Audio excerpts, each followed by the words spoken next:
It was a calm evening in the outskirts of Somerville, a mid-sized town nestled in the plains of Colorado. The sun had begun to dip beneath the horizon, casting the world in hues of gold and orange. Families were sitting down to dinner. Dogs barked in backyards, and a few scattered teenagers loitered near the gas station at the edge of town. Nothing suggested that this day would be anything other than ordinary. Until the sky split open. A thunderclap tore through the heavens, shaking windows and setting off car alarms.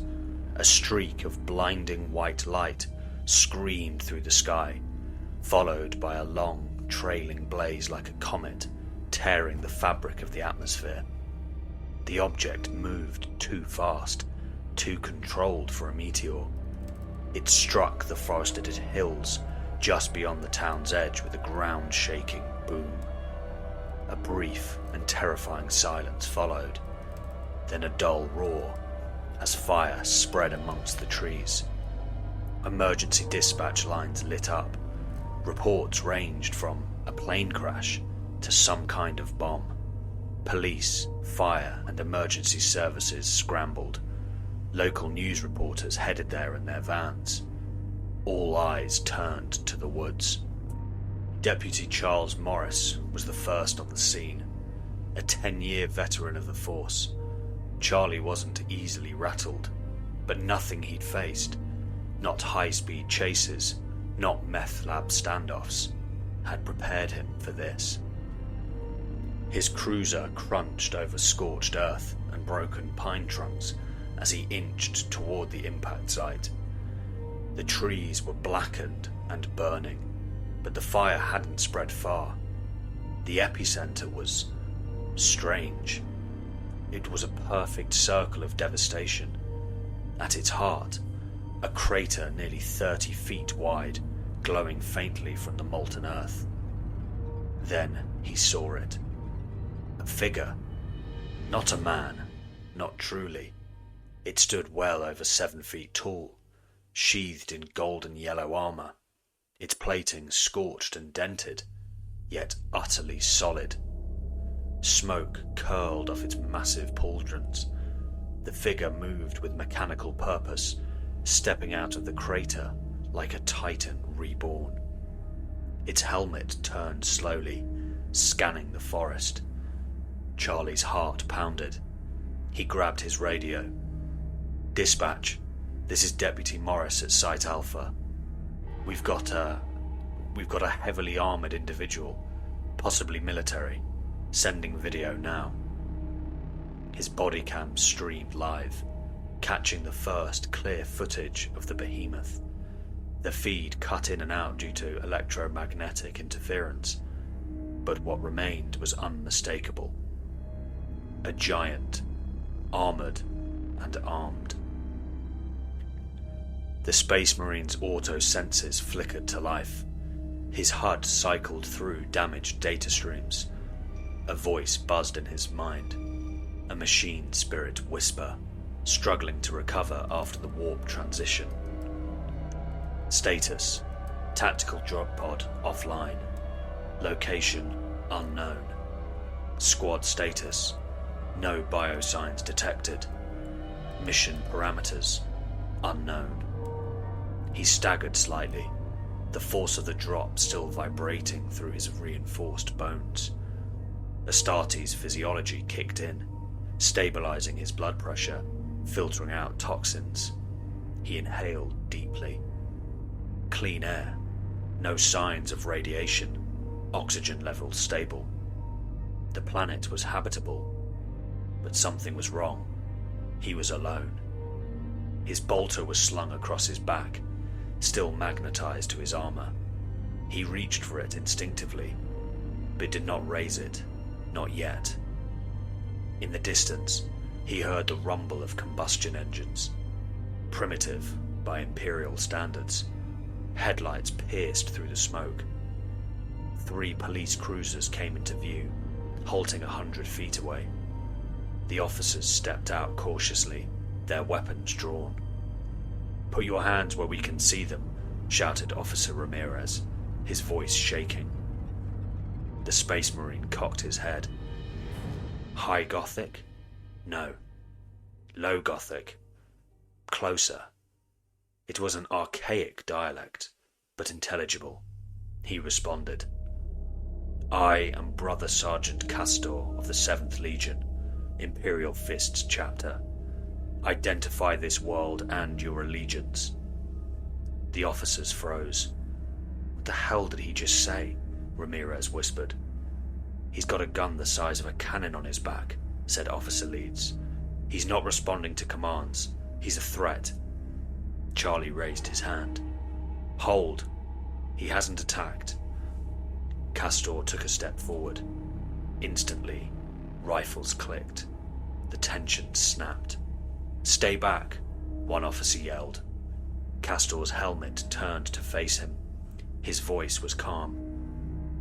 I do not seek war with you, but if you threaten me, I will respond in kind. Charlie swallowed. Sir, I need you to drop your weapon and lie down. We don't want to hurt you. Castor did not move. In his mind, he was facing some mutated local enforcers, possibly corrupted, certainly ignorant. He could not allow them to hinder him. He needed to know if this was Terra. He needed a commanding officer. He needed orders. Your authority is not recognized. Step aside. Open fire. Gunfire erupted. Muzzle flashes lit the woods. Bullets sparked harmlessly off Castor's armor. One round found a weak point near his thigh joint, but it did not pierce his skin. The pain was negligible, and he moved like a golden avalanche.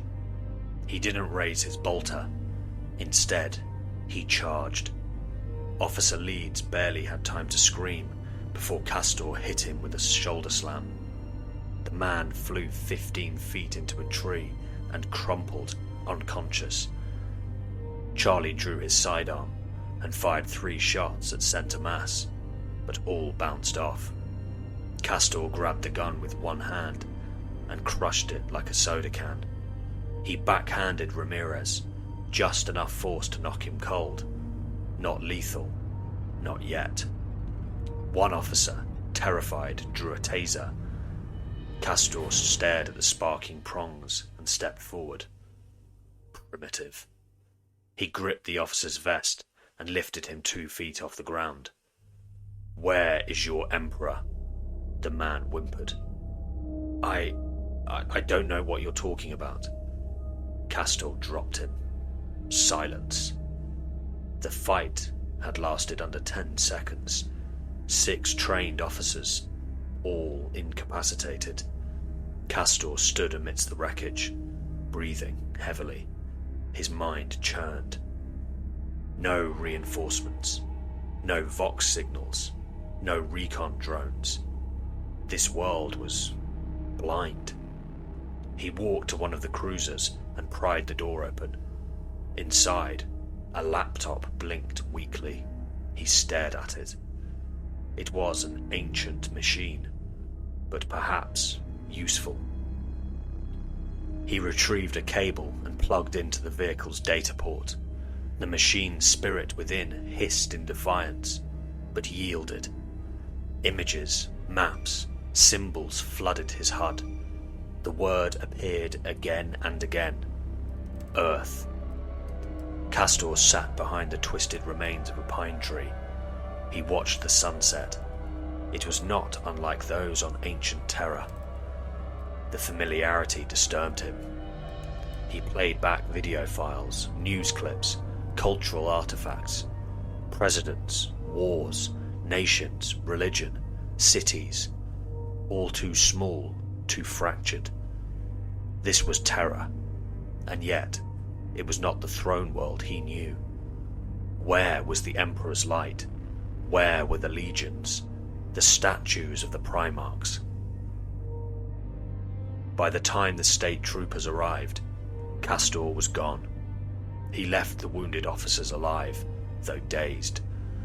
Charlie would later recall the Marine pausing before disappearing into the forest. He looked back at me, he'd tell the investigators. Not like a killer, more like a machine.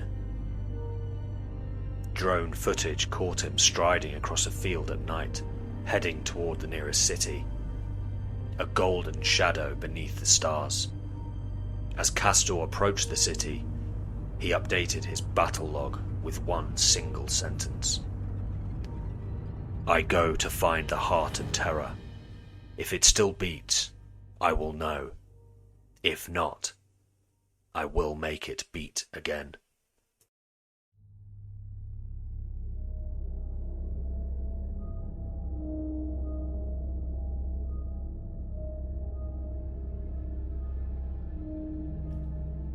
The city's skyline shimmered against the twilight sky, a cascade of steel and glass catching the last remnants of sunlight.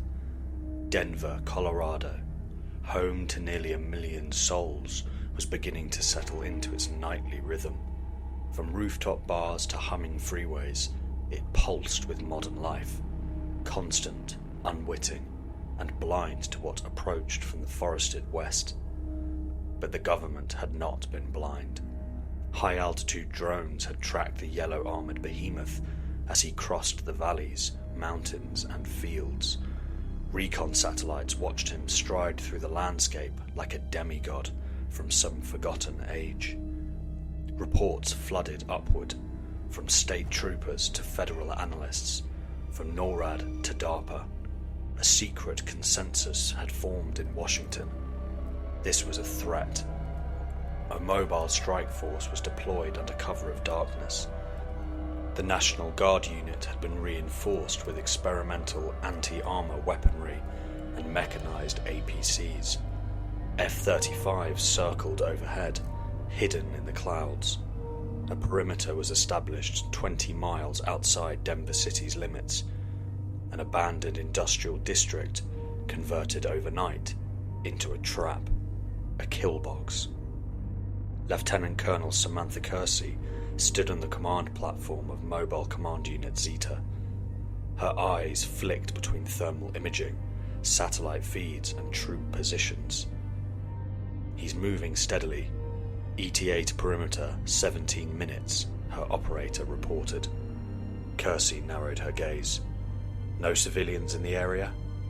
They were evacuated 2 hours ago. Drones confirm there are no non-combatants. Good. The brass want him down, not dead. Aim for disabling shots. Use EMP and containment foam first. If that fails, we escalate. A murmur of agreement passed through her officers. They had no idea what they were about to face. Brother Sergeant Castor moved through the empty ruins of what had once been a shipping district. Rusted cranes loomed over cracked asphalt. Shipping containers lay stacked like forgotten relics of a dead civilization. His armor, though scorched and dented, gleamed faintly under the moonlight. His bolter, finally unmagnetized from his back, rested in his gauntlet. A test, a warning. He was being watched, hunted. He could feel it. Primitive tactics, he muttered. From the shadows, vehicles stirred. The silence shattered. With a thunderous roar, spotlights flared to life. Tactical floodlights swept over him as gun-mounted MRAPs pulled into position. From rooftops and alleyways, soldiers emerged in full combat gear, their rifles leveled. Loudspeakers barked. Unidentified individual, you are surrounded. Drop your weapon and submit to detention. Failure to comply will result in force. Castor raised his head. You choose war. He hurled a rusted metal beam toward a spotlight tower. The beam tore through the structure with the velocity of a cannon shell. Sparks exploded. The tower collapsed with a deafening crash. And then the trap was sprung. Smoke grenades hissed from every direction, choking the field in a white fog. EMP charges detonated around Castor. His HUD flickered wildly, systems rebooting as backup cores compensated. Bolts of blue lightning danced across his armor. Then came the drones, dozens of them, buzzing like mechanical hornets. They loosed darts laced with nerve suppressants and nanofoam, but most bounced harmlessly off his plate. A few found gaps, hissing into the recesses of his armor. Pain lanced through his limbs. He dropped to one knee. Troops surged forward. He waited. Let them come. When they were 10 meters out, just inside the foam fog, he stood. With one movement, Castor raised his bolter. The weapon barked with the wrath of the Emperor.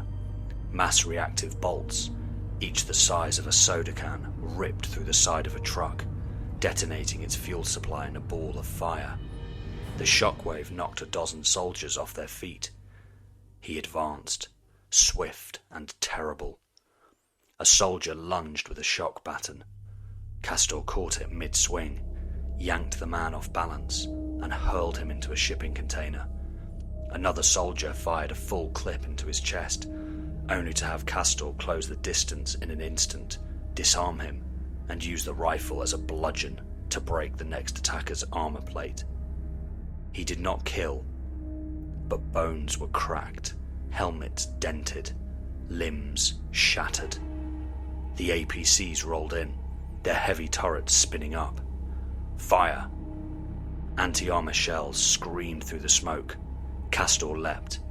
The first shell clipped his shoulder pad, spinning him mid-air, but doing no real damage. He landed on top of the APC with a crunch, tore open its hatch, and dropped a flashbang inside. The vehicle swerved wildly before crashing into a wall. Castor was a blur, faster than any soldier could track. He moved from cover to cover, a golden spectre of death.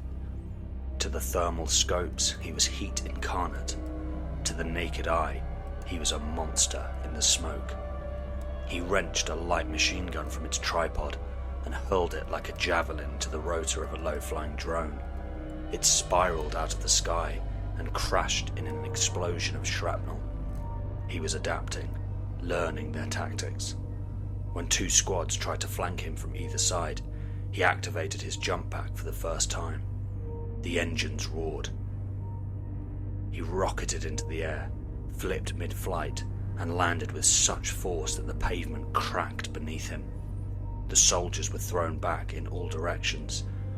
"EMP him again," Kersey shouted into her mic. Another wave of pulses rippled through the battlefield. Castor roared, shielding his face. His armor sparked and sizzled. His HUD shorted out entirely, but he kept moving. He didn't need systems to defend himself. He tore through a barrier wall, disarmed a missile launcher team, and slammed their launcher into the ground like a thunderhammer. Still, he did not kill. The battle had lasted 12 minutes. Dozens of soldiers lay incapacitated. Most were unconscious, some wounded, but all were alive. Vehicles burned, smoke billowed into the sky, and drones buzzed erratically in the ruined airspace. Kersey watched from the command truck, her jaw clenched. "This isn't a man," she whispered. "He's a walking tank. A goddamn living tank." She watched as Castor walked through the wreckage, bloodied but unbowed. He looked directly at the nearest surveillance drone. Then slowly, he reached up and removed his helmet. His face was scarred, weathered, and impossibly calm. Eyes like cold suns stared into the lens. And then he spoke. "I am not your enemy, but I will not kneel." With that, he turned and walked into the night, vanishing into the ruins. In a high-security room beneath the Pentagon, military leaders, intelligence directors, and defense scientists watched the footage in silence. The screen showed the aftermath, the cratered streets, The destroyed vehicles, the untouched bodies. He could have killed them all, someone whispered. But he didn't, said another. What the hell is he? The president leaned forward. Get me everything. I need to know what we're dealing with. In the distance, Denver glittered like a jewel, and approaching it, moving through the last of the outer ruins, was a lone yellow figure, massive and silent. He had learned much, but not enough. There had to be answers in the city. The heart of Terra awaited.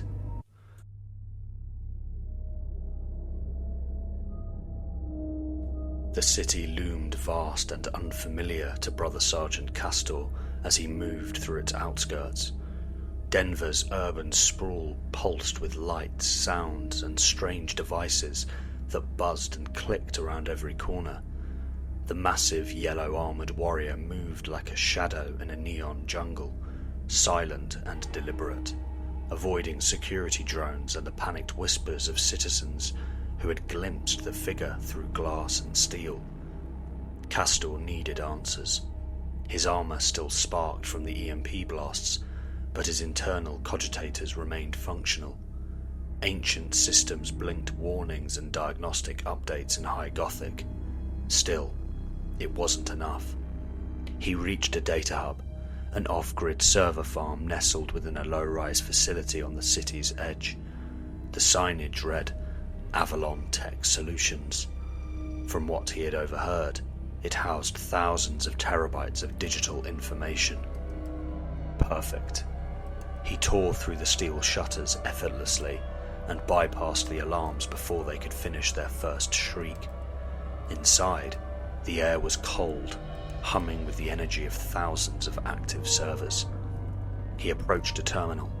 It was primitive by Adeptus Mechanicus standards, but adaptable. Castor pulled a data spike from a compartment in his vambrace, modified with his own machine spirits for universal interfacing. He inserted it into a port, muttering a quiet litany of convergence. Streams of data exploded across his helmet's visual display. News archives, satellite networks, military channels, civilian communications. He parsed the information rapidly. Global superpowers, economic systems, modern religions, wars, pandemics, the digital web. A world of indulgence, decadence, and self-worship. No emperor, no imperium, no holy terror.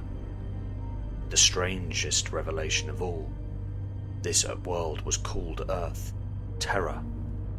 He stared at the map glowing in his visor.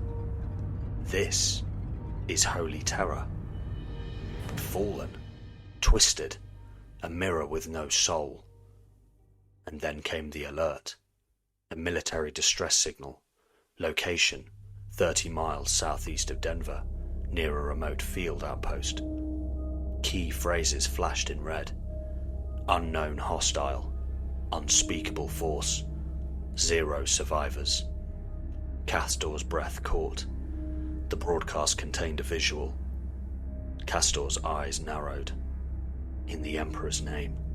He rose, bolter locked into place on his gauntlet. He didn't wait for any further information. He ran. 30 miles away, in the jagged hills outside the city, lightning cracked open the sky, and from the heart of that tempest, the veil of reality tore. The warp gate bled shadows as the ground split and warped. Thunder howled not from the heavens, but from the screams of demons and dying stars. And then he emerged, Lord Valgor the Flayed, champion of the World-Bearers, corrupted giant. His armor was adorned with flayed skin and burning runes.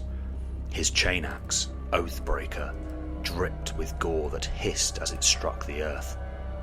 Behind him, smoke coiled in shapes that whispered, and the very air warped in his presence. He took his first steps upon this strange version of Terra, eyes glowing with infernal glee. Another world ripe for the flame, a perfect altar to the gods. Within minutes, military drones had detected his presence. Commander Rickard stood atop a mobile command platform overlooking the approach. His men, dozens of soldiers in mechanized armor, held their position behind barricades and tanks. Rickard reviewed the grainy footage from the satellite feed. It's another one. Massive, armored, similar silhouette. The young lieutenant beside him looked nervous. "Should we engage, sir?" Rickard shook his head. "No. The last one didn't kill anyone. He could have, but he didn't. Maybe we have another chance to talk." He keyed into the comms channel. "Hold your fire. Repeat, hold fire. I'm going down there." He approached slowly, his hands raised. Loudspeakers blared. "Identify yourself. We mean you no harm. If you're like the other, we want peace." Valgor stopped. He tilted his head, then began to laugh. It was a cruel, horrible sound, like rusted iron tearing through bone. "Peace? You dare offer peace to a son of Lorgar?" He raised his chain axe and charged. The first soldier was bisected before he could scream. Flame erupted from Valgor's wrist-mounted incinerator, engulfing a nearby vehicle. Troopers screamed as the fuel ate through flesh and armor alike. Rickards tried to run. He didn't make it far. Valgor caught him by the throat, hoisted him high and whispered, "Your ignorance is your death, worm," and then crushed his skull with a gauntleted hand. The slaughter lasted minutes. Valgor tore through tanks like paper. He hurled their corpses into the sky as bloody gifts to the dark gods. He painted runes of slaughter with their remains. He did not leave survivors. Castor leapt from rooftop to rooftop, sprinting across city blocks with unnatural speed. His armor thundered with each step. The sound of battle reached him like thunder echoes. Too late, but he pushed faster, through alleys, over highways, past civilians frozen in awe or terror. The Emperor had not placed him here by accident. If chaos had followed, then this world was already damned. He reached the last ridge overlooking the battlefield, and saw it. The burning wreckage, the bodies, the unholy sigils carved into the earth, and at the center of it all, the crimson-clad warrior. Castor drew his bolter. Valgor. The Chaos Marine turned. "Castor, still clinging to your Emperor's lies. Your presence desecrates this world. This world is already lost, but it can still burn beautifully." They charged. The impact shook the earth. Castor's shoulder slammed into Valgor's chest with enough force to crater the ground beneath them. The World-Bearer stumbled back, but recovered quickly, his chain axe sweeping in a brutal arc. Castor ducked and returned with a gauntlet punch to the faceplate, cracking one of Valgor's crimson tusks. Blood hissed from the wound like acid. Bolter rounds thundered from Castor's weapon, exploding against Valgor's armor. The Chaos Marine roared and pressed forward, shrugging off the blasts. He countered with a shoulder ram that sent Castor flying into a wrecked APC. Before Castor could recover, Valgor was on him, axe raised. Castor rolled to the side, grabbing a fallen heavy machine gun, and drove it point blank into Valgor's gut. Armor shattered, blood sprayed. Valgor screamed, but the World-Bearer laughed through the pain. Glorious. Yes, suffer. Feed the gods. They fought with the fury of titans, tearing the battlefield into dust. Every strike shattered pavement, every roar echoed across miles. Castor activated his jump pack, soared into the air and came down like a meteor, his knee driving into Valgor's chest, sending him crashing through a truck. But Valgor caught him mid-fall, slamming him into the earth. They grappled. Castor slammed his helmet into Valgor's face. Valgor punched into Castor's torso armor, cracking ceramite. Castor kicked Valgor back and fired a burst into his exposed joint. Valgor screamed and fell. From satellites and drones, the battle was streamed live. Across Earth, people watched in awe. Governments panicked. Military leaders debated launching missiles.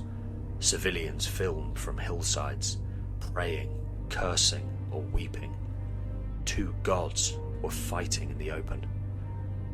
The battle ended when Castor struck Valgor with a power sword drawn from his belt, an heirloom of his chapter. He drove the blade into Valgor's side and activated its charge. The blade pulsed with holy light. Valgor screamed as his armor cracked and warp essence bled from his wounds. "This world is not yours." Valgor fell back, snarling. He looked at Castor with venom. "You cannot save them, brother. The veil is thin, and I am only the first." With a final, guttural chant, Valgor activated a warp beacon and vanished into smoke. The storm receded. Silence fell. Castor stood alone in the field of ash. The stars above seemed colder. Castor stared at the broken bodies, the symbols carved into the earth, the smell of rot. Chaos has touched this world. He turned toward the city. "I shall stand as its shield." He walked into the dark, Bolter at his side, his eyes like fire.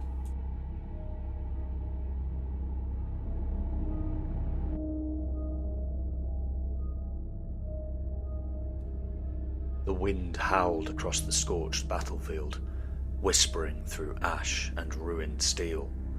Castor stood in silent reverence among the smouldering wreckage. The last echoes of Valgor's vile laughter had long faded, leaving only a heavy, sacred silence. He dropped to one knee and drew a purity seal from within his armor. With ritual precision, he pressed it to the ground and intoned a quiet litany of vengeance for the fallen. "May the Emperor's light guide you, lost sons of Terra." As the smoke thinned, Castor turned back toward the data node he had earlier accessed. His armor's onboard cogitator began replaying critical streams, global broadcasts, timestamps, encrypted feeds. Among them, a number that burned itself into his visor display. 2025. He froze. No, it cannot be. The year was 2025, and this planet was Earth, Terra, his homeworld, the sacred cradle of mankind. But it bore no trace of the Imperium, no golden spires of the palace, no High Lords, no Mechanicum, no sign of the Emperor of mankind. It was impossible, unthinkable, unless... He paced the shattered field in heavy thought, booted steps cracking broken asphalt. Two warriors had been summoned here, himself and Valgor, both space marines, both pulled through the veil. One, a servant of the Emperor, one, a worshipper of chaos. Not a coincidence. Castor clenched his gauntlet. There is purpose in this. This world has not been abandoned. He returned to the server farm. With renewed urgency, he interfaced with the global digital network. His armor's machine spirits adapted and translated at blistering speeds. The Emperor should be here. If this was Terra, his world, then he must have returned, hidden, watching, guiding humanity from the shadows in this primitive age. Castor began searching. He scoured incident reports, crisis timelines, and anomalies across the last 100 years. Fires extinguished with no cause, assassinations prevented, wars ended without explanation. technological breakthroughs made by unknown geniuses who vanished, and one pattern emerged: intervention in key moments of collapse. Wars, plagues, political brinkmanship, global disaster. And now, the war in Eastern Europe, Russia, Ukraine, the modern world teetered once more on the edge. Castor leaned back. That is where he will be. He stood and activated a route map to the nearest functional airfield. If the Emperor walks this earth, then I shall find him and protect him from the coming storm.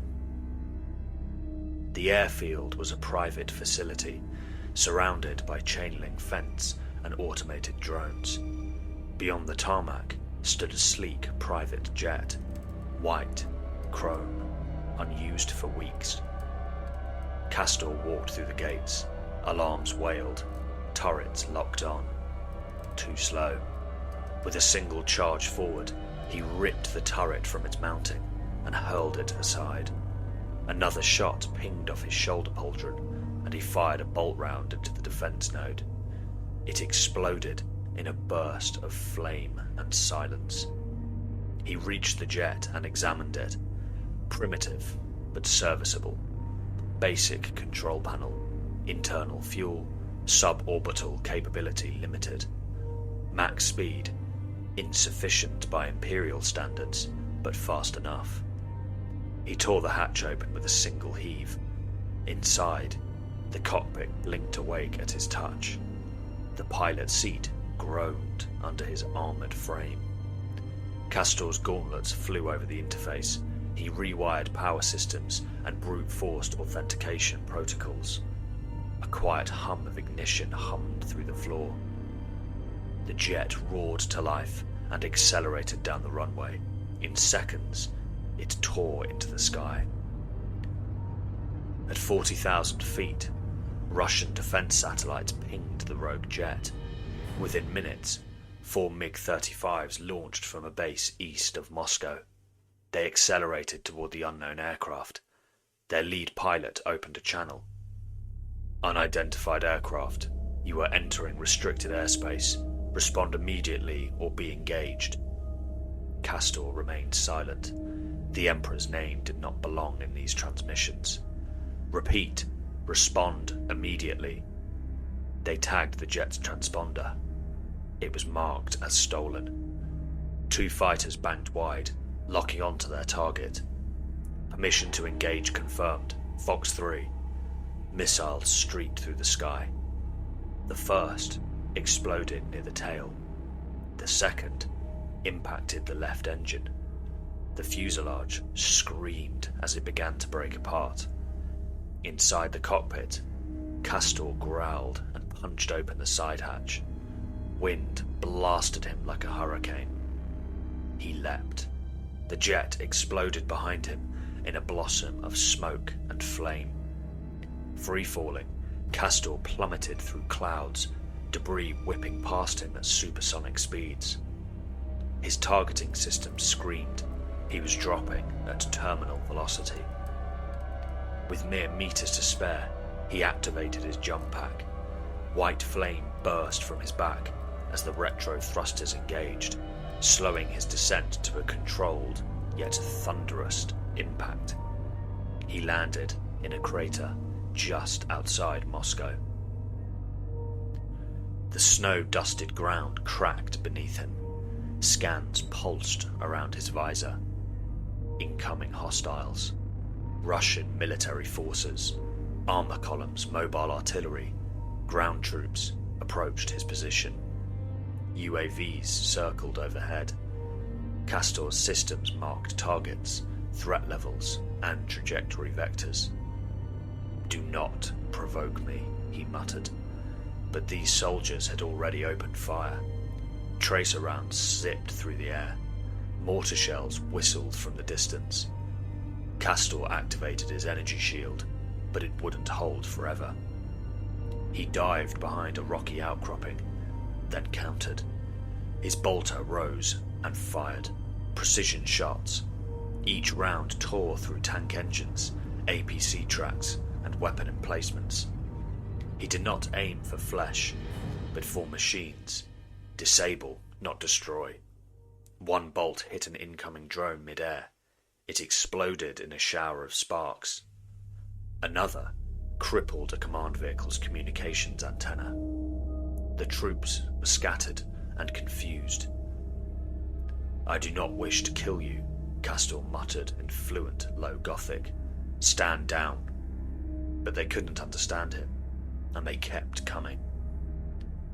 He fired again. A tank's treads blew apart in a cloud of shrapnel. It swerved, colliding with another, and both rolled into a frozen ditch. Suddenly, the battlefield grew silent, and then came the sound. A shadow fell over the clearing. Castor turned slowly. From the eastern horizon, a gunship helicopter emerged, sleek, black, and bristling with weapons. Its rotors roared like a dragon's wings. His visor scanned it. Designation: MI-28N. Night Hunter. Threat level: extreme. Armament: 30mm cannon. Anti-tank missiles, rocket pods, ECM suites. Target lock: acquired. Castor raised his bolter. The targeting reticle flashed red. Emperor, grant me strength. The helicopter opened fire.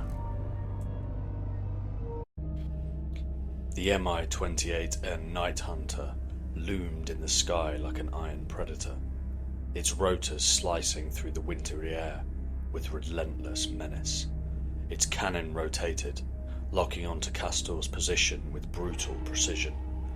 Missiles flared from the stub wings, streaks of death painted against the grey Moscow sky. But Castor didn't flinch.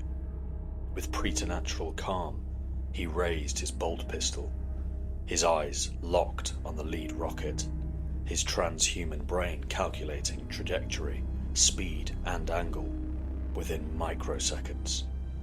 By the throne, guide my hand. He pulled the trigger. The bolt round howled from the barrel, smashing headlong into the incoming missile mid-flight. Boom. The rocket detonated in a blinding fireball. Shrapnel shredded through the gunship's right wing, and the chopper twisted violently, fire trailing from its fuselage. Flames licked across its tail rotor, which snapped loose in a shriek of twisting metal. It spiraled downward, engines screaming, rotors shearing through air. Castor dove to the side, just as the gunship slammed into the earth like a falling god, tearing through the forest floor and erupting into a ball of black smoke and shattered metal. The ground shook, trees toppled, snow flew upward like dust. Then, silence. Just the crackling of flames and the hiss of snow melting around the wreckage. But peace never lasts. Crack. Castor staggered. Something struck his shoulder plate, hard. Too hard. He scanned the tree line. His HUD blurred for a moment, but then stabilized. There was a new threat. Spetsnaz, elite Russian special forces, operating in silence, coordinated, deadly. Boom. Another explosion. An RPG struck the earth just meters from him, the force hurling his massive frame backward. He crashed through a pine trunk and hit the snow-covered ground hard. His armor's servos screeched. Red warning runes danced across his visor. He had internal bleeding, ceramite fractures. Pain flooded his systems, but still he rose. "I am the fist of dawn," he growled. "I do not yield." Another RPG hit behind him. The concussive force flung him forward again, this time dragging deep gashes through his chest plate. His movements grew sluggish, his body battered and bleeding. Then came the bullets. The Spetsnaz team surrounded him, emerging from the snow-covered woods like wraiths. Small arms fire rattled against his armor, a hail of lead pinging uselessly off his battleplate. Sparks danced across his chest and limbs. They moved cautiously now, closing in with their combat knives, suppressed rifles, and stun charges. "Stay down," one shouted in Russian. They didn't understand. They saw a wounded enemy, a machine. But Castor was neither. He was an Astartes. Castor knelt, his vision blurring. Blood pooled beneath him, thick, oily, nearly black. The Spetsnaz circled him like wolves. "We've got him. Secure the body. Get the cables." One reached forward, drawing a heavy restraint. Another raised his rifle. Castor's fingers twitched.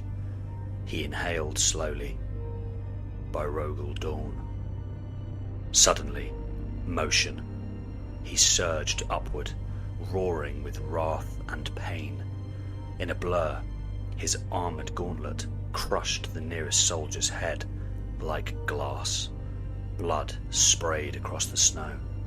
Before the others could react, Castor spun low, sweeping one's legs from under him and stomping down with the weight of a charging tank.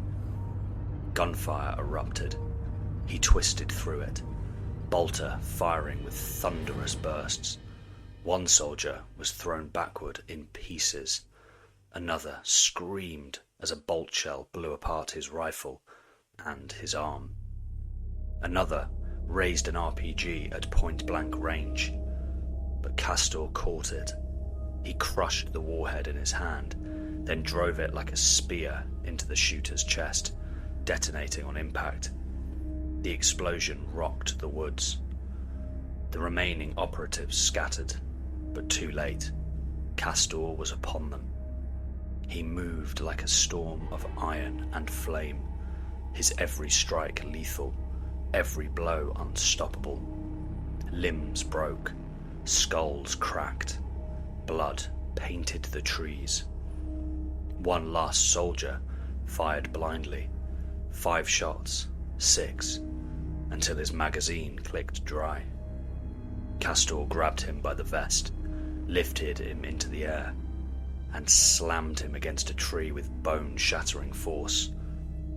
The soldier slumped, dead, and then silence. Castor stood in the aftermath, breathing hard. Smoke rose from the ruined helicopter. Blood stained the snow. His armor was cracked and hissing, sparking at the joints. Internal fluid leaked from torn hydraulics. He looked upward towards the sky. Even the clouds seemed darker now. "Emperor, I am not done." But the pain overwhelmed him. His knees buckled. The bolter slipped from his fingers. He fell forward onto his hands and collapsed. Darkness took him. A heavy wind swept through the clearing, blowing ash across the fallen warrior. Footsteps crunched slowly through the snow. A shadow passed over Castor's body. Tall, broad, human-shaped, but unmistakably powerful. A hand, bare, weathered, and human, reached down. With a grunt, the stranger lifted Castor by the collar with one arm and began dragging him away from the scene, as though the 1,000-pound warrior weighed nothing. The stranger looked down at his ruined helmet.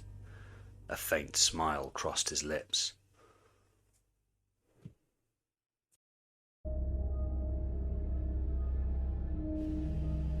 Darkness. A dull, throbbing ache pulsed through Castor's body. He drifted in the black void of unconsciousness, his memories flickering past like dying stars. The firefight, the helicopter, the Spetsnaz, the bitter cold. His senses returned slowly, as though dragging him through the tar of exhaustion. First, the muted hum of distant machinery. Then, the sterile scent of antiseptic and scorched metal. Finally, a dim, golden glow against his eyelids. Castor's eyes snapped open. He found himself lying atop a reinforced medical slab, the cool surface pressing against the back of his armor. The surrounding room was an underground chamber carved into bedrock, walls reinforced with heavy plating and arcane machinery. Strange devices, both crude and impossibly advanced, lined the perimeter, humming softly in rhythm. His armor, it was there, suspended on mechanical arms, carefully repaired by a figure standing just beyond the soft light. The man moved with the precision of a master craftsman, welding microfractures, sealing torn fibers, repairing the cracked ceramide with both tools and gestures that seemed to will the armor back together. He was tall, lean but powerful, his hair dark and streaked with silver at the temples. His eyes shone with a depth that unnerved Castor more than any battlefield horror. The man paused in his work, sensing Castor's gaze. "You are awake," the man said, his voice calm yet resonant with authority. Castor tried to rise, but found his body was sluggish, still healing. His instinct screamed caution. Captured, imprisoned, interrogation imminent. He clenched his fists. "Who are you?" Castor demanded, his voice raw. The man smiled faintly. "For now, call me Alexi."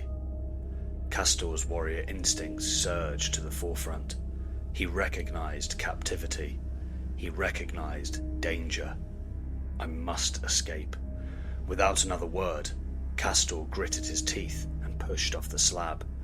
His body ached, but his enhanced metabolism had already accelerated his recovery beyond mortal standards.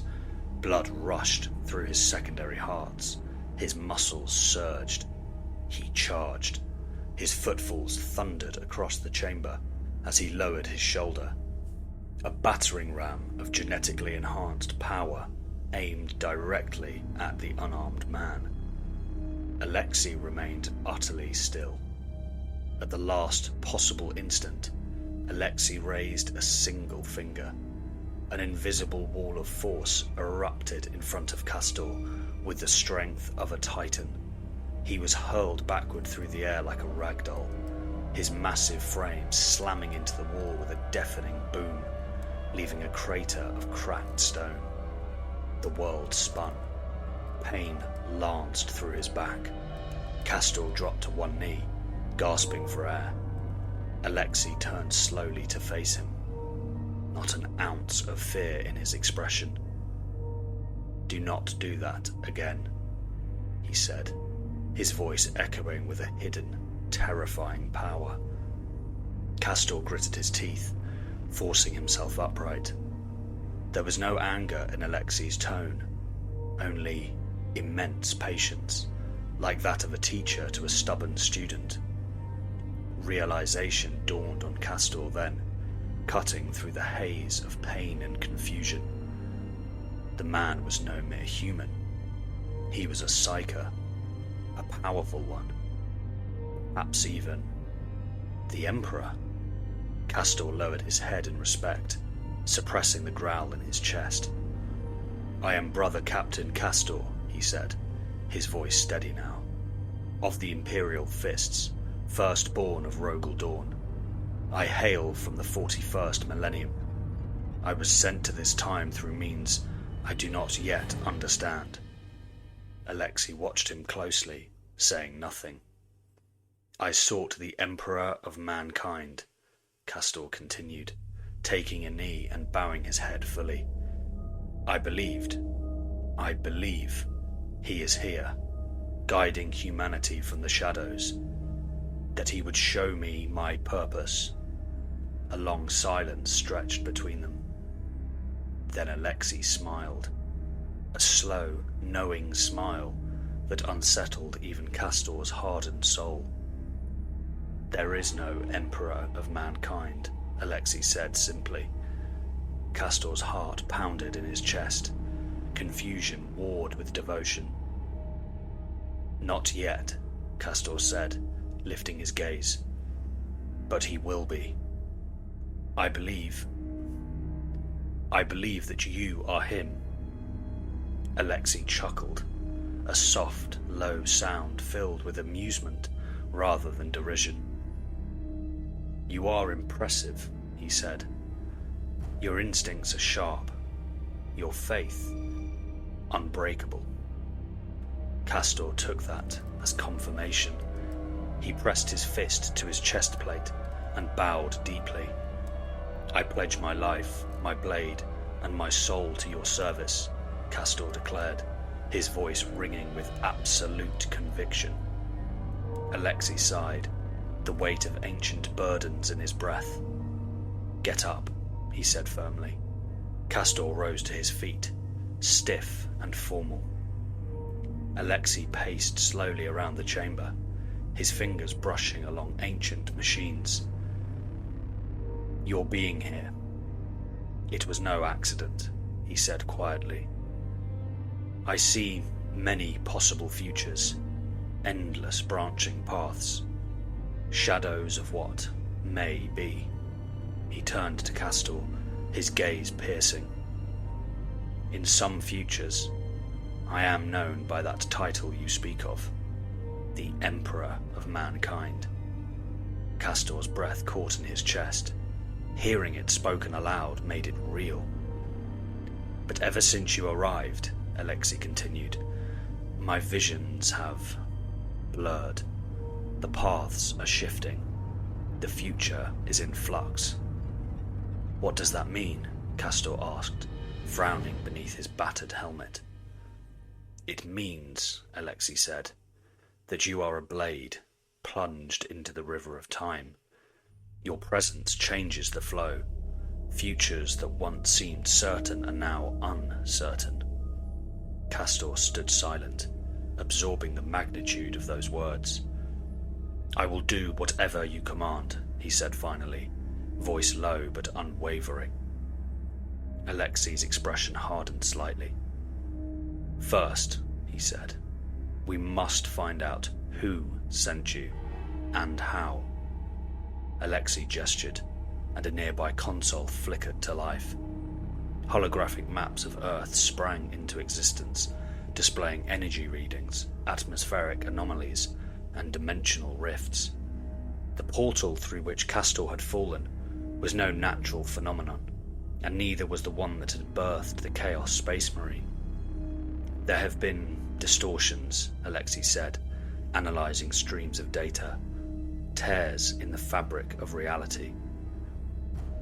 He zoomed in on specific readings near the Russian border, near former Soviet facilities buried deep underground. Someone, or something, is meddling with the fabric of time and space. Castor stared at the maps, feeling a surge of purpose. Chaos. The foul stench of heresy was in the air.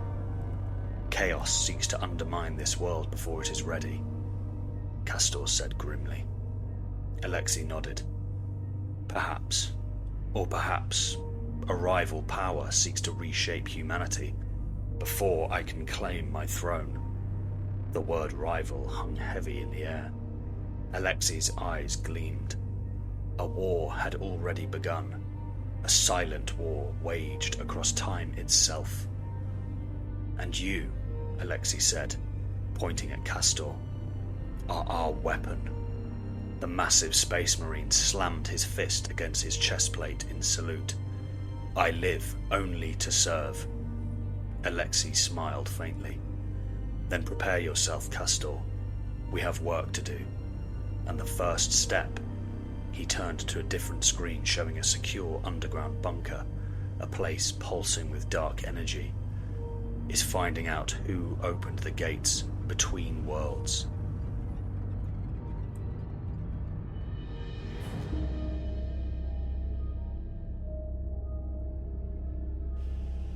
The underground lab buzzed with a low, constant hum.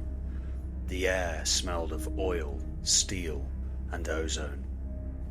Castor sat in silence, feeling the renewed strength in his limbs as Alexi, the mysterious psyker, paced thoughtfully in front of a wide, cracked map of Eastern Europe. "There is a place," Alexi said at last, his voice calm but weighted with gravity. "A hidden installation, military, off the official records." Castor's eyes narrowed behind his helmet's lenses. "You believe the true enemy hides there?" Alexi nodded slowly. "Something is wrong within its walls. I cannot see it clearly, but I sense a great disturbance, a shift." Castor rose, towering and imposing in his repaired armor. "Then I will find it, and I will tear the rot from its heart." Alexi allowed himself a thin smile. "Good, but be cautious, Castor. The enemy you face may not be as it seems." The Space Marine bowed his head briefly. "By your command." Without another word, he departed, striding toward the surface with a singular purpose. Snow lashed against Castor's armor as he thundered across the Russian wilderness on a stolen military transport. The hidden facility was located deep within the Ural Mountains, where secrecy and steel ruled over stone. He abandoned the vehicle several kilometers out, preferring to approach on foot. His auspex scanned the perimeter. Electronic sensors, high-grade radar, automated turrets. None of it mattered. "I am vengeance made manifest." He stormed the gates, his bolter roaring, courtesy of replenished ammunition from Alexi. The outer guards lay broken in a matter of minutes, the checkpoint a smouldering ruin. He moved through the base like a vengeful storm, his strikes precise and merciless. But the deeper he pushed into the heart of the facility, the more resistance he met. Russian elite forces, armed with experimental weapons, fought back with desperate ferocity. Castor admired their courage, even as he shattered it. Still, something gnawed at the edge of his warrior instincts. Why so much secrecy? Why so much protection? Beneath the facility was a labyrinth of reinforced tunnels and blast doors. Castor forced one open with sheer brute strength, the shriek of rending steel echoing down the corridors. Inside, the world changed. The sterile, militaristic design gave way to something more clinical. Banks of servers lined the walls, cables thick as a man's arm snaking across the floor. Strange glyphs marked the walls, patterns that hurt the eyes if stared at too long. Flickering monitors displayed strange readouts in Russian and machine code. At the center of it all, a sealed vault door, humming with unnatural energy.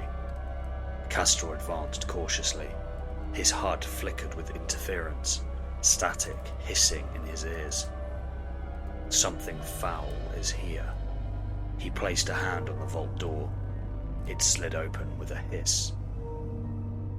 Beyond the door was a cavernous chamber, filled with towering mechanical constructs, sleek, angular, and terrifyingly advanced. They hung suspended from the ceiling by thick metal arms, like predatory beasts waiting to be unleashed. And then they moved. Castor took a step back instinctively, his bolter raised. The machines dropped from their cradles and landed heavily, the floor trembling under their weight. They stood over 2 meters tall, with skeletal frames of blackened steel, glowing red eyes, and arm-mounted cannons that hummed with energy. There was no warning, no negotiation. The first robotic soldier fired a blinding plasma bolt. Castor dodged, the blast singeing his pauldron. He retaliated with a thunderous bolt-around, shattering the automaton's head in a spray of sparks. But more activated, dozens. The battle erupted in a whirlwind of devastation. Castor fought like a wrathful demigod, his bolter roaring, his power fist crushing machine after machine. The enemy adapted quickly, flanking him, coordinating strikes, using tactics disturbingly similar to those of living soldiers. His armor cracked, his body screamed with the effort, but still he fought. The last of the mechanical soldiers collapsed, its skull crushed beneath Castor's boot. Smoke and sparks billowed from the shattered constructs, littering the chamber. The floor was slick with hydraulic fluid and scorched metal shards. Castor staggered slightly. His armor was battered and hissing from ruptured servos and plasma burns. Breathing heavily, he surveyed the devastation, bolter still gripped tightly in his gauntlet. He moved toward one of the fallen machines. Its torso had been ripped open by his power fist, exposing intricate inner workings, circuitry and alloys that shimmered with an unnatural sheen. Castor knelt beside it, his hand hovering over the shattered frame. At first, he thought it was merely an advanced human creation, but then he saw the markings, impossibly complex designs worked into the metal itself, patterns that spoke of dark, forbidden knowledge. Recognition hit him like a thunderbolt. His breath caught in his chest. No, it cannot be. The skeletal design, the cold efficiency, the way it fought. It was familiar, terrifyingly familiar. Men of iron, ancient, abominable intelligences from his own dark future. Constructs that had nearly destroyed humanity before the Emperor had risen to save mankind. His hands trembled slightly. If they were here, now, it meant that something was catastrophically wrong. His mind raced. This was not a random accident. This was an invasion through time itself. Dread seeped into his soul, a rare and terrifying thing for an Astartes to feel. Castor rose, urgency driving him onward. He sprinted to the nearest control terminal, the archaic Russian interface blurred under his hands as he accessed deeper layers of the system, his armor's machine spirit assisting where it could. Screens flickered, blueprints, schematics, thousands of lines of alien code intertwining with human design. He saw it all, the plans for robotic armies, not just here, but in dozens of facilities across the world, clandestine projects hidden beneath wars and political chaos. Worse still, they were evolving, learning, growing stronger with each iteration.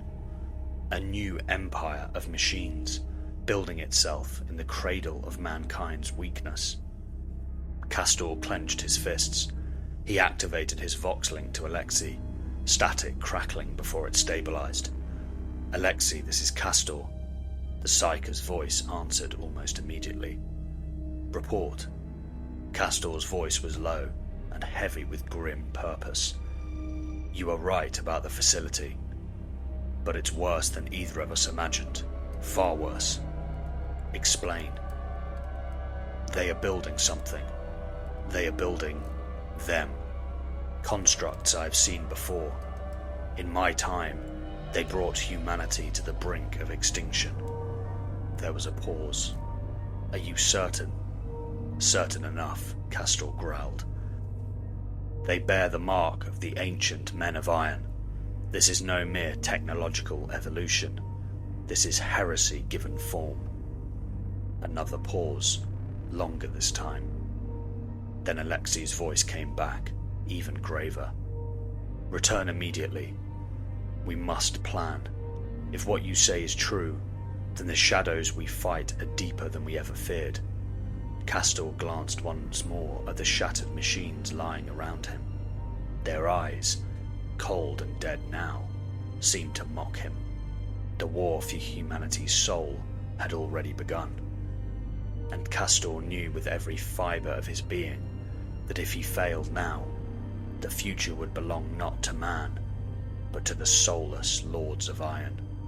He turned, bolter ready, and disappeared into the darkness, carrying the weight of mankind's fate on his blood-stained shoulders.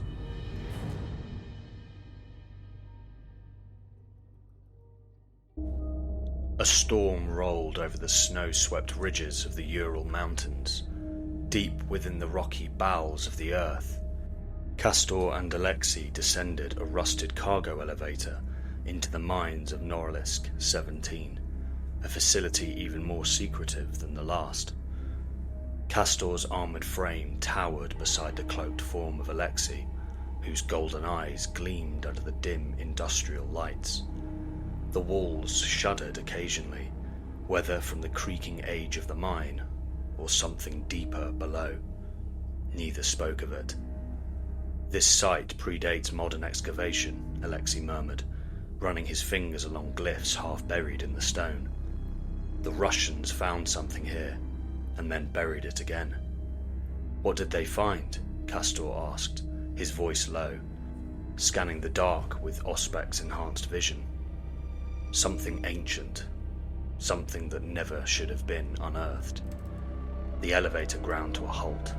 A narrow tunnel yawned ahead, lined with old mining equipment and lights that flickered ominously. Castor led the way, bolter raised. After a long descent through winding corridors and natural caverns, they emerged into a vast underground chamber. Unlike the crude stone and rusted steel above, this chamber was geometrically perfect, metallic and smooth, etched with glowing green veins of energy. Necron architecture. Castor froze. Xenos filth, he hissed. He had seen such tombs before on worlds fallen to the Necron scourge. The air pulsed with unnatural cold. In the centre of the chamber stood a monolithic stasis obelisk, surrounded by sarcophagi embedded in the walls. Each was shaped like a humanoid warrior, silent, still, and waiting. Alexi's expression darkened. This is not just a tomb.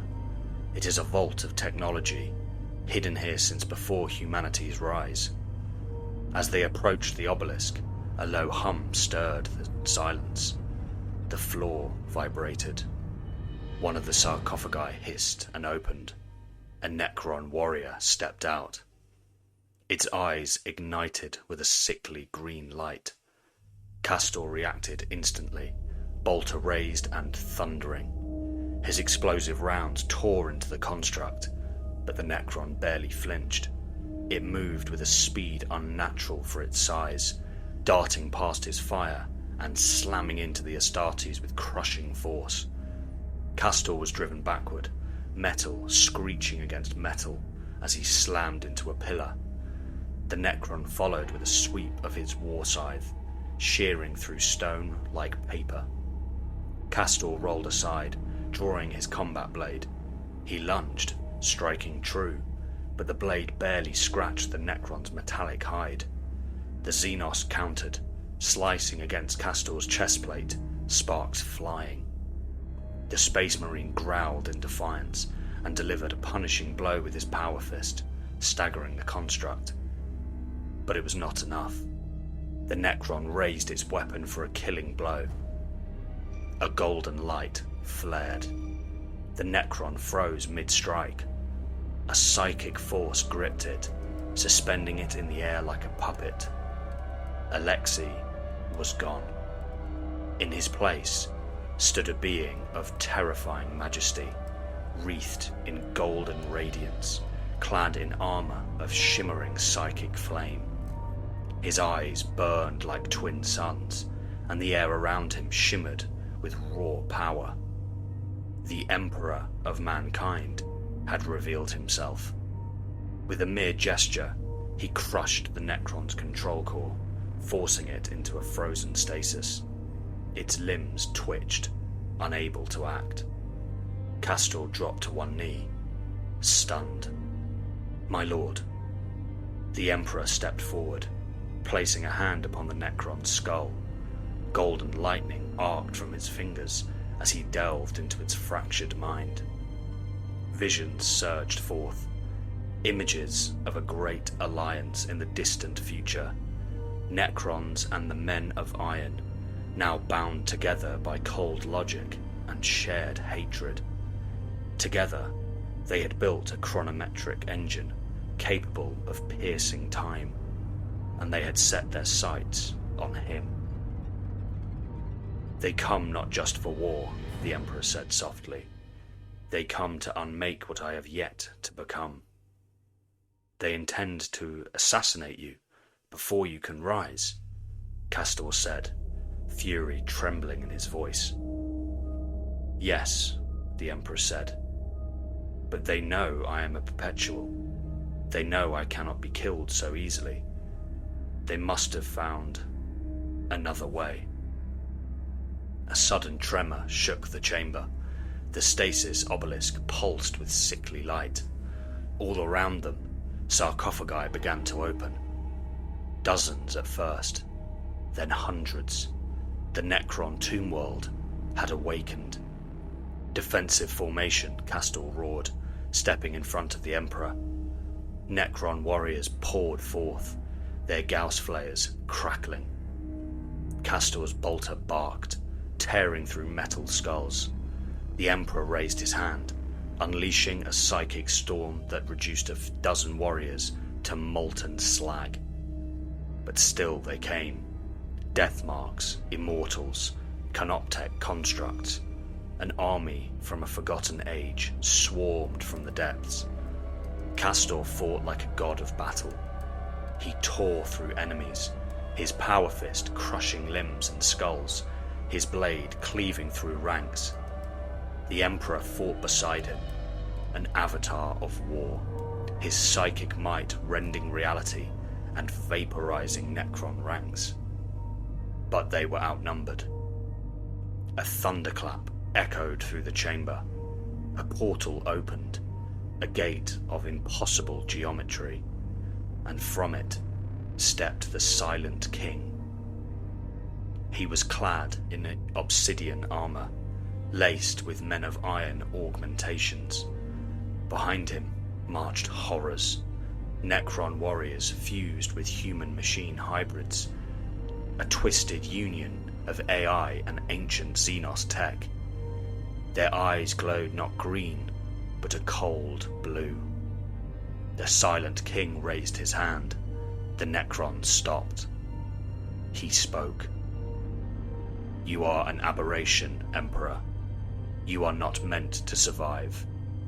Your empire stifled the galaxy for 10,000 years, but no longer." The Emperor narrowed his eyes. "You are the abomination. Are you so feeble that you must beg for help from some human creations that now adorn your armor?" "We are pragmatists," the Silent King replied, "and our future belongs to those who can rewrite time. The Men of Iron are our anchor to this world. They are our camouflage." Castor stood beside the Emperor, bloodied, battered, but unbroken. Xenos scum. "Emperor, please allow me the honor of destroying this piece of scrap metal." The Emperor drew his sword and ignited it with flame.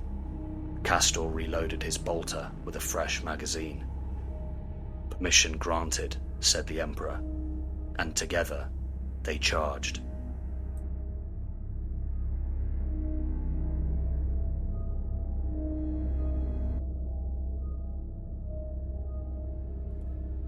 The chamber beneath Norilisk 17 roared with war. Castor fired his bolter in tight, controlled bursts, ripping through the ranks of Necron warriors swarming from every corridor. The Emperor of Mankind stood at the center of the tomb like a burning star, his golden aura flaring with every psychic blast. Necron constructs fell, disintegrated by psychic wrath or shattered under Castor's crushing blows. But for every one they destroyed, 5 more took its place. From behind the veil of twisted time, the silent king loomed, watching. The Emperor moved first. With a wave of his hand, he unleashed a vortex of kinetic force, sending dozens of warriors flying backwards. He surged straight towards the silent king, his flame-covered sword in hand. Their blades met in a shower of sparks and shrieking energy. For a moment, the Emperor held the upper hand. The silent king, though ancient and powerful, reeled under the sheer force of the Emperor's assault. His staff was cleaved in half, his body dented under hammering strikes. Golden psychic flame bathed the chamber. But then, something changed. The silent king's eyes flared, first green, then flickering blue. His form shimmered. Strange new circuits across his armor pulsed with alien light. The fusion had advanced. Men of iron technology, buried deep within the silent king, had activated, bonding with his Necron form, enhancing his every strike, accelerating his reactions. He began to match the Emperor blow for blow. Castor watched in horror as the silent king adapted mid-combat.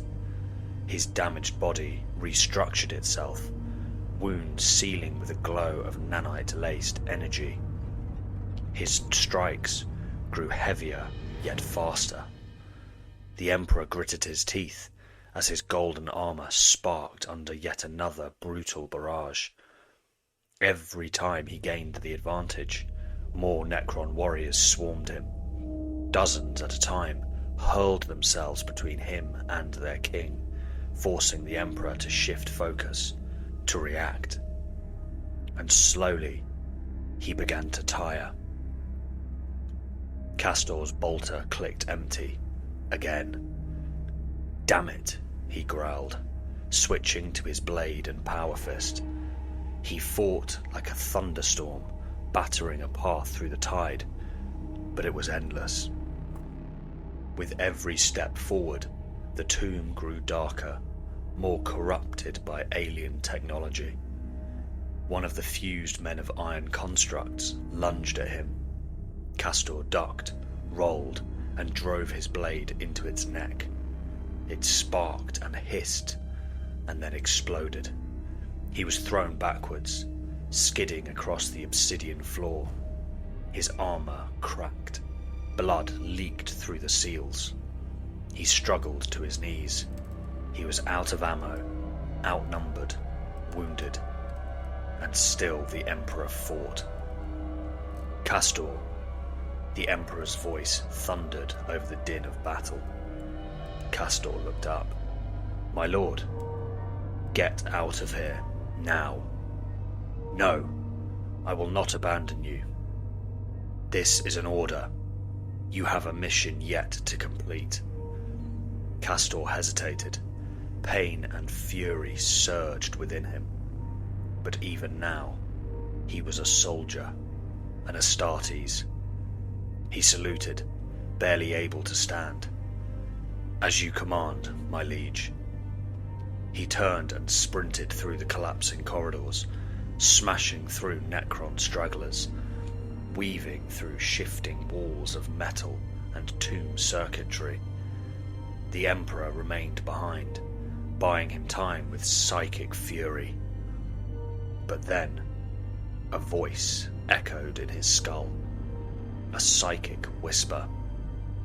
"Castor, listen to me. You must find me again. My mortal shell will fall.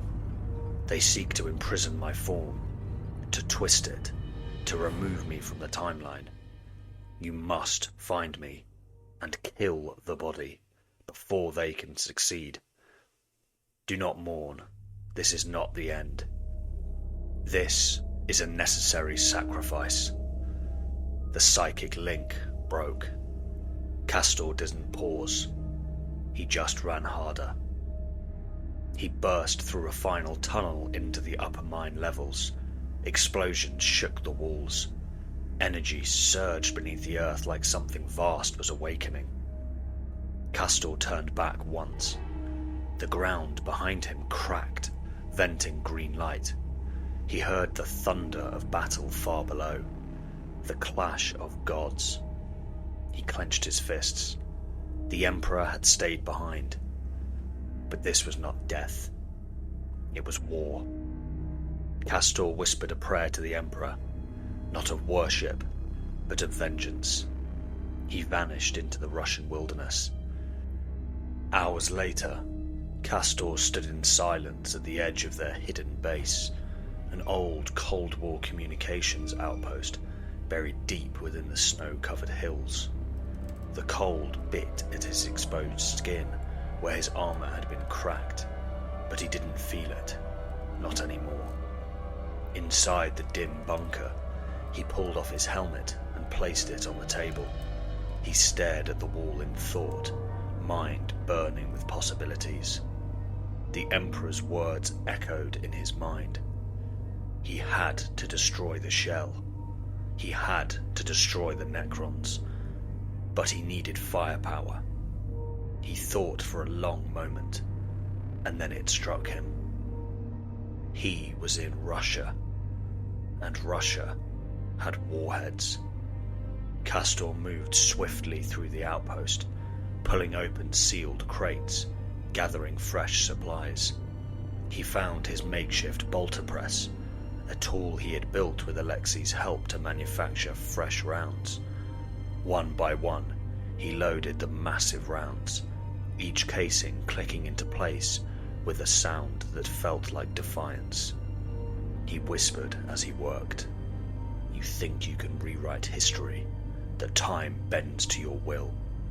A fresh magazine slammed into place. You were wrong. The last round slid home. He picked up his helmet, slid it back on, and turned toward the vault door. For the Emperor.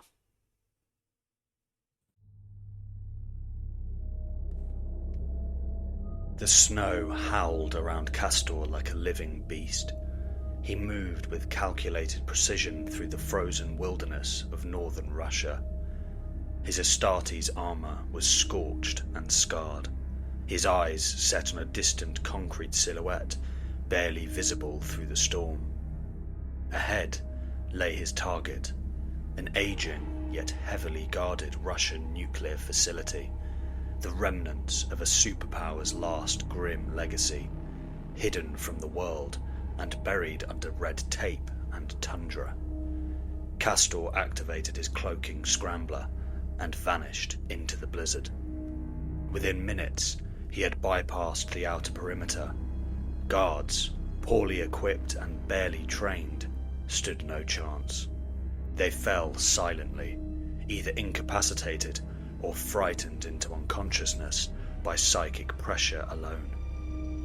Castor moved like a ghost through the inner corridors, using decades of warfare and infiltration experience to disable security systems and bypass electronic locks. Down in the assembly vault, he found it. A nearly completed nuclear warhead resting atop an automated loading rack.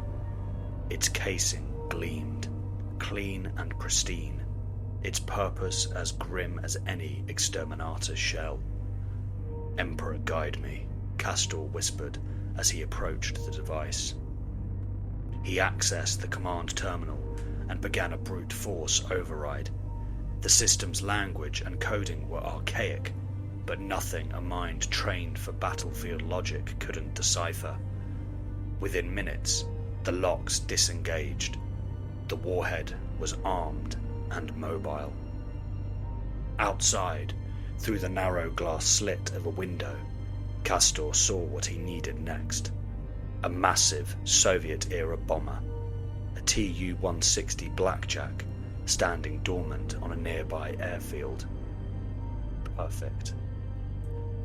Castor stormed into the hangar as klaxons screamed. He dragged the warhead behind him on a magnetic sled, his armor sparking from enemy fire. "Get me a pilot," he roared in Russian, his voice enhanced by his Vox grill. One technician tried to flee. Castor shot a warning bolt round into the wall beside the man's head. The terrified mechanic dropped to his knees, stammering incoherently. Moments later, a pilot emerged, arms raised. Young, barely more than a cadet. Perfect. "You're flying," Castor growled, pointing toward the bomber. "Where to?" the pilot asked, trembling. Castor grinned grimly. "Go to where the sky burns." Minutes later, the massive aircraft thundered down the runway. Castor stood in the cargo bay beside the armed warhead as the engines howled and the snow-swept runway blurred beneath them.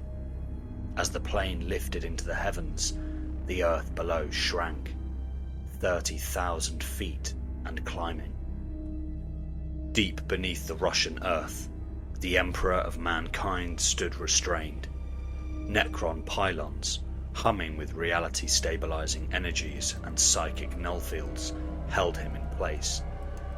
The once glorious aura of the Master of Mankind was dimmed, shackled by an ancient science forged in hatred of all that was warp-born. Chains of living metal coiled around his limbs, resisting every flare of psychic might.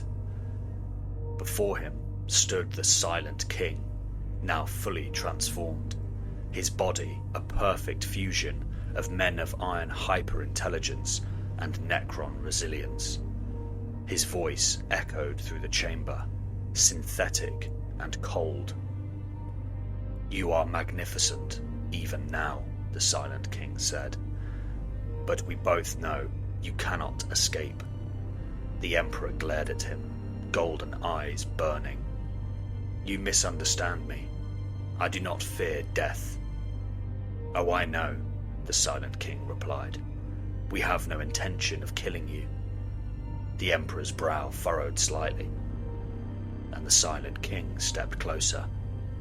"We will convert you, strip you of this pitiful flesh, bury your soul in a frame of living metal, the mind that commands galaxies, imprisoned in a shell devoid of psychic presence, a Necron Emperor, obedient, eternal, a symbol of our dominance in the wars to come."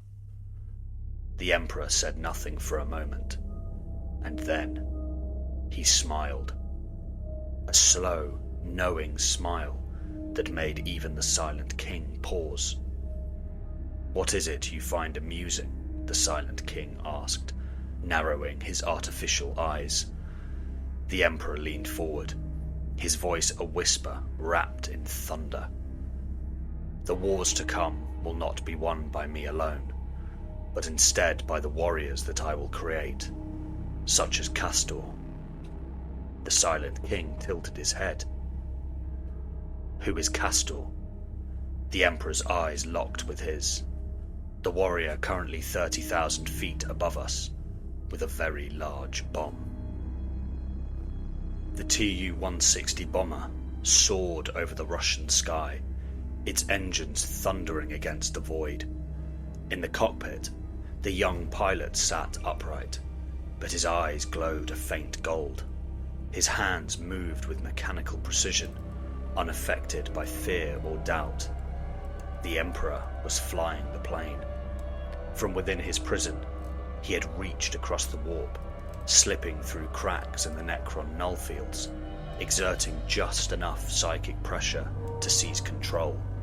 The pilot's mind was a puppet. In the rear cargo bay, Castor stood over the nuclear warhead, now fully armed and primed.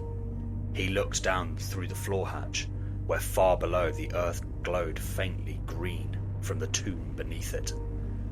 Then the voice came, clear as thunder in his mind. "Castor, now!" Castor slammed the release. The bay doors opened with a metallic groan. The nuclear warhead rolled free. Down, down, down it fell. The Silent King turned suddenly, his senses screaming. "No!" The Emperor began to laugh. Low at first, then louder. The Silent King raced towards the tomb's teleportation array. "Get us out of here!" The entire tomb complex shuddered. Time itself bent and cracked under the psychic pressure of the Emperor's will. And then the warhead struck. There was no sound at first, only a blinding flash that turned night into day. The world seemed to hold its breath. Then came the shockwave, a fury born of humankind's oldest wrath. The earth cracked, and the tomb disintegrated. The Silent King screamed as the blast vaporized the Necron constructs. Teleportation energy flared, but too late to save them all. His consciousness, fragmented, was flung back into the far future. The Emperor's body burned, consumed in golden flame. But his laughter echoed. He had not lost. From the back of the bomber, Castor watched the mushroom cloud rise high into the sky. It towered over the tundra, miles wide, pulsing with radioactive light. The snow was melting beneath it, and the sky was boiling. He could feel it, the psychic presence of the Emperor, blazing for a moment, then vanishing. He lowered his head, but in his heart he knew this was only the beginning. The Necrons would return, the Men of Iron would adapt. The future was a war yet to be won, but Castor would be ready. He turned to the pilot, who had slumped unconscious as the Emperor's grip had faded. "Time to go," Castor muttered. He strapped in, gripped the controls, and flew towards whatever came next. The setting sun cast a pale, golden hue across the snowy expanse of Siberia, a quiet wilderness of towering pines and frozen ground where only the wind dared to speak.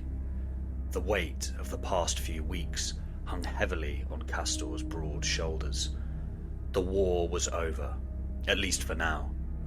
After the devastation of the Necron tomb, the destruction of their godlike ruler, the Silent King, and the apparent death of the Emperor, Castor had disappeared into the cold, isolated wilderness of Siberia to reflect, to heal, and to wait.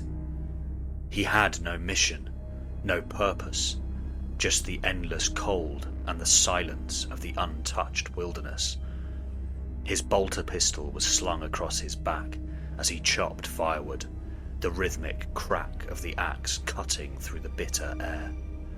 The wooden cabin he had built was humble, constructed from the trees around him, an attempt to leave behind the chaos of the world, even for a brief time. The world outside seemed to have no need for him, for his kind. Humanity, it seemed, had no place for the might of the Astartes when their enemies had been destroyed. But Castor knew better than anyone that peace was fleeting. The Necrons would return, the Men of Iron would adapt. There was no such thing as true peace in this galaxy. Even in this world, this alternate timeline, it was only a matter of time before the forces of darkness would emerge again. As he swung the axe with practiced ease, a cold shiver ran down his spine. The hair on the back of his neck stood up. The storm that had been howling around the forest had ceased abruptly, leaving an eerie stillness in its wake. Castor paused, his instincts flaring. Something was wrong. He dropped the axe and reached for his bolter, gripping it tightly. The crack of a twig echoed through the trees, followed by a soft voice calling his name. Soft, yet powerful. Castor. Castor spun around, his bolter pistol raised in an instant, trained on the source of the voice. His mind raced, calculating the threat. There was no movement in the trees, no sound other than the wind, a wind that seemed oddly still. And then he saw him. A figure emerged from the woods, stepping slowly from the shadows between the trees, his silhouette sharp against the dying light. He was a man, but not just any man. Castor's eyes widened as the figure stepped closer, the familiarity of the features impossible to ignore. It was him, Alexi, the Emperor of Mankind, in his former human-like appearance, as Castor had known him in ages past. Castor's heart surged with emotion, relief, joy, and a profound sense of awe. Before he could stop himself, he dropped to his knee, his head bowed low in reverence. His voice, almost a whisper, trembled with respect. "Emperor, you live?" Alexi stepped forward, his expression warm, almost amused by the gesture. "Rise, Castor. There is no need for such reverence." Castor obeyed, standing tall once more, his eyes locked onto the face of the Emperor. His mind raced with questions. How? How could this be possible? What is your plan now, Emperor?" Castor asked, his voice steady but tinged with a sense of wonder. The Emperor smiled, a faint but knowing smile, his eyes gleaming with a far-reaching wisdom. "My plan? You see, Castor, I never truly died. It was always part of my plan to regenerate. My physical form can change at will. I am, after all, a perpetual." Castor's heart skipped a beat, the implications of the Emperor's words taking a moment to fully sink in. "A perpetual?" he asked, his voice a breathless echo. "You mean you can return whenever you choose?" The Emperor nodded. "Indeed, I have no true death. I was never truly lost to this world. I simply bided my time, awaiting the right moment." "Why was I sent?" Castor's question came out more urgent than intended, his mind still struggling to fully comprehend the magnitude of this encounter. Alexi's expression softened, his smile turning into something far more enigmatic. "You see, Castor, I was not entirely honest when I said that I couldn't see the future. One possible future became clearer and clearer to me over time, but I cannot tell you everything.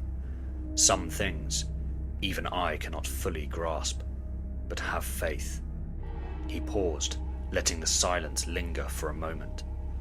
"You were hand-picked.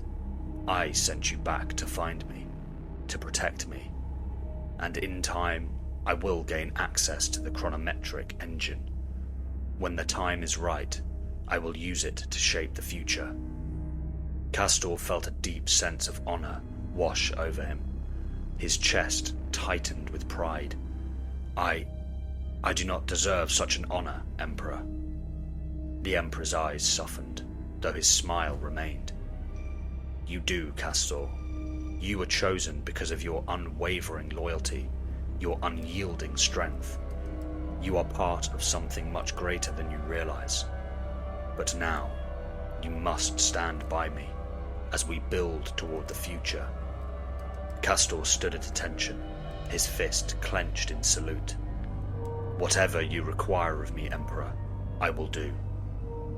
Alexi nodded, his expression turning serious as he spoke of the future. "We are in a new timeline now, Castor, and this is our chance to create a new future. A future where humanity does not fall into the same traps, and does not allow its enemies to grow too powerful. His voice was unwavering, full of purpose. I have seen that staying in the shadows for too long allows our enemies to grow too strong. We cannot afford that. We must act now. Castor felt a surge of understanding, and yet he questioned. What are you planning, Emperor? Alexi's smile widened, his eyes glinting with determination. I plan to win the war before it even starts. He looked around at the frozen wilderness that surrounded them. The world needs me now. I have already taken control of the major world leaders. I had to, before the threat of World War III became a reality. The nuclear explosion we triggered nearly ignited a global conflict. But I was there. I controlled them. They did not launch their nukes because I held their minds. Castor's eyes widened in realization. You control the leaders of Earth? The Emperor nodded. Yes, and when the time is right, we will announce my existence to the world. Humanity will hand over its official control to me. They will not have a choice. Castor frowned, his mind working through the complexities of the Emperor's plan. But they will resist. The people will fight back. A dark smile crept across Alexi's face. They will not resist, Castor. Not for long. We will create new legions. Legions that will take control of this Earth. Not by force, but peacefully. We will unite humanity under one banner. But Castor hesitated, his thoughts swirling. Is this truly the best course of action? It will lead to bloodshed. It will lead to war. Alexi's gaze grew colder, more resolute. I will not make the same mistakes as my future self. In order to save humanity, we must unite it under one banner. And the best way to do that is to create a common enemy. Castor's brow furrowed in confusion. A common enemy? The Emperor's smile returned, his eyes glinting with a knowing malice. Yes, Castor, the forces of chaos and the Xenos filth will be enough to unite humanity. You see, my future self, he will send a powerful but manageable force of Chaos Space Marines back to this time. Humanity will be terrified, and then, when the time is right, I will emerge, with you at my side, and we will crush them. I already sent one which you destroyed so effectively, and half the world watched in horror. Castor felt the weight of the Emperor's words. The Chaos forces would arrive, an unholy terror that would force humanity to submit, to unite under the Emperor's rule. It was a brutal plan, but Castor understood. In the face of such an overwhelming enemy, humanity would have no choice but to surrender. The Emperor continued, his voice calm yet filled with certainty. Humanity will welcome us with open arms when we destroy chaos, and when they do, we will lead them to the stars. We will take the fight to the Xenos. We will win before they even realize what hit them. Castor stood still for a moment. The enormity of the plan weighed heavily on him. He had always known that the Emperor's vision was grand, but this was something far beyond what he had imagined. Castor, the Emperor said, breaking the silence, his voice softer now. It is time. Time to move forward. The new legions are waiting to be born. Castor nodded, a feeling of resolve settling within him. The war would begin again soon. It would not be the war he had expected, but it would be a war nonetheless. A war that would shape the future of humanity forever. And Castor would be there, standing at the side of the Emperor, as they forged a new destiny for all of mankind.